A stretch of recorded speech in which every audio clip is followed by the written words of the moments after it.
Guys, আমরা অনেকেই মরুভূমির ব্যাপারে শুনেছি। সাহারা মরুভূমি, আরব মরুভূমি। কিন্তু মরুভূমির যে প্রাণী আছে তারা কিভাবে জিন্দেগি অতিবাহিত করে তার কিছু পিকচার আমি আপনাদের দেখাতে চাই। তো আসুন আমরা তার কিছু পিকচার দেখি। ধন্যবাদ। আল্লাহ কোরআনে বিভিন্ন প্রাণীর কথা উল্লেখ করেছেন। বিশেষ করে মরুভূমিতে থাকাকালীন সময়ে উট একটি প্রাণী, যেখানে নানান ধরনের বর্ণনা আছে।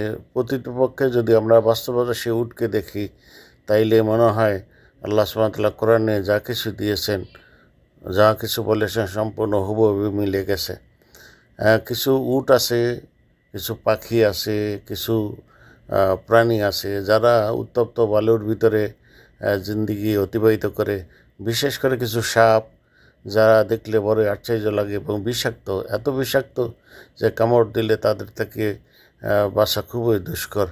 তারপরেও সেই উত্তপ্ত মরুভূমির ভিতরে মানুষ কাজ করতেছে, জীবিকা অর্জন করতেছে। এটাই আল্লাহর রহমত।